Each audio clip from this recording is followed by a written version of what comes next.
ಕೊಟ್ಟಿಲ್ಲ ಅಂತಲ್ಲ. ಮತ್ತೆ ಅಯೋಧ್ಯೆಯಲ್ಲಿ ಇದು ನಡೀತಾ ಇರೋದು. ಅಯೋಧ್ಯೆ ಉತ್ತರ ಪ್ರದೇಶದಲ್ಲಿ ನಡೀತಾ ಇದೆ.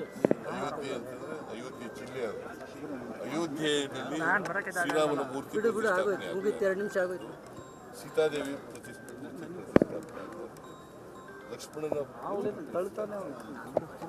ಆಂಜನೇಯನ, ಮತ್ತೆ ಆಂಜನೇಯನ ನಾವೆಲ್ಲರೂ ಕೂಡ ಹೆಚ್ಚು ದೇವಸ್ಥಾನಗಳಿರೋದು ಆಂಜನೇಯನ ದೇವಸ್ಥಾನ. ಎಲ್ಲೆಲ್ಲೂ ಕೂಡ ಆಂಜನೇಯನ ದೇವಸ್ಥಾನ. ನಾವು ಶ್ರೀರಾಮನ ಆಂಜನೇಯನ ಬಿಟ್ಟು ಬೇರ್ಪಡಿಸಲ್ಲ, ಸೀತೆ ಬಿಟ್ಟು ಬೇರ್ಪಡಿಸಲ್ಲ, ಲಕ್ಷ್ಮಣನ್ ಬಿಟ್ಟು ಬೇರ್ಪಡಿಸಲ್ಲ. ಕಾಡ್ಗೆ ಹೋದ್ರಲ್ಲ ಶ್ರೀರಾಮಚಂದ್ರ, ಜೊತೆಲಿ ಹೋದವ್ರು ಯಾರ್ಯಾರು? ಸೀತಾ ಲಕ್ಷ್ಮಿಯನ್ನು. ಮತ್ತೆ ಬೇರ್ಪಡಿಸಕ್ಕಾಗಲ್ಲ. ನಾವು ನಮ್ಮ ಮಹಾತ್ಮ ಗಾಂಧೀಜಿಯವರು ಯಾರನ್ನ ಭಜನೆ ಮಾಡ್ತಿದ್ರು? ರಘುಪತಿ ರಾಘವ ರಾಜಾ ರಾವ್ ಪತಿಹಿತ ಪಾವನ ಸೀತಾರಾಮ್, ಪತಿಹಿತ ಪಾವನ ಸೀತಾರಾಮ್. ಯಾರು ಏ ರಾಮ್, ಸಾಯುವಾಗಲೂ ಕೂಡ ಏ ರಾಮ್ ಅಂತ ಪ್ರಾಣ ಬಿಟ್ಟರು. ಅದರಿಂದ ಕಾಂಗ್ರೆಸ್ ಪಕ್ಷ ಮಹಾತ್ಮ ಗಾಂಧೀಜಿಯವರು ರಾಮನ್ನ ಪೂಜಿಸ್ತೀವಿ, ಬಿಜೆಪಿ ರಾಮನ್ ಪೂಜಿಸಲ್ಲ.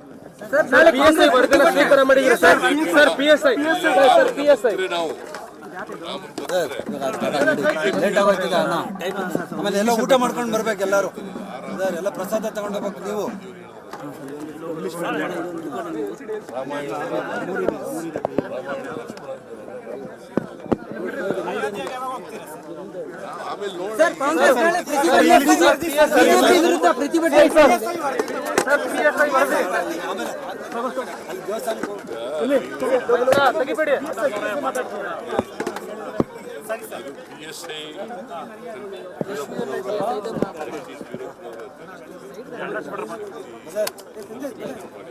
ಜನ ಪಾಪ ಅವರು ಮಾಡಿ ಕನ್ನಡಿ ಅರ್ಧ ಬಿತ್ತು, ಕನ್ನಡಿ ಅರ್ಧ ಬಿತ್ತು.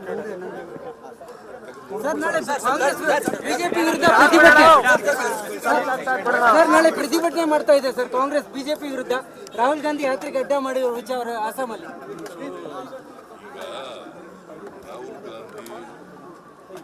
ದೇಶದ ಸಮಸ್ಯೆಗಳೆಲ್ಲ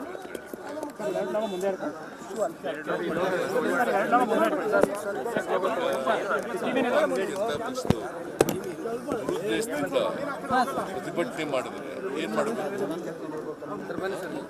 ಅವ್ರಿಗೆ ಅಡ್ಡಿಪಡಿಸ್ತಕ್ಕಂಥ ಕೆಲಸ ಜಯರಾಮ್ ರಮೇಶ್ ಕಾರ್ಗೆ ಅಡ್ಡ ಹಾಕಿ ಬಿಜೆಪಿಯವರು ತಡೆದು ಪ್ರತಿಭಟನೆ ಮಾಡಿದ್ರೆ ಏನ್ ಮಾಡಬೇಕು?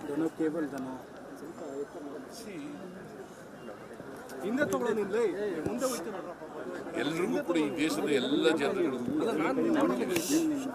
ಫ್ರೀಡಮ್ ಆಫ್ ಮೂವ್ಮೆಂಟ್ ಇದೆ, ಫ್ರೀಡಮ್ ಆಫ್ ಪ್ರೊಟೆಸ್ಟ್ ಇದೆ, ಫ್ರೀಡಮ್ ಆಫ್ ಸ್ಪೀಚ್ ಇದೆ. ಇರುವಾಗ ಇವ್ರು ಯಾರು ತಡೆಗಟ್ಟಲಿಕ್ಕೆ? ಇದು ಇಸ್ ಅನ್ ಅಫೆನ್ಸ್? ಪಾದಯಾತ್ರೆ ಮಾಡೋದು offence? Does it create law and order problem? ಉದ್ದೇಶಪೂರ್ವಕ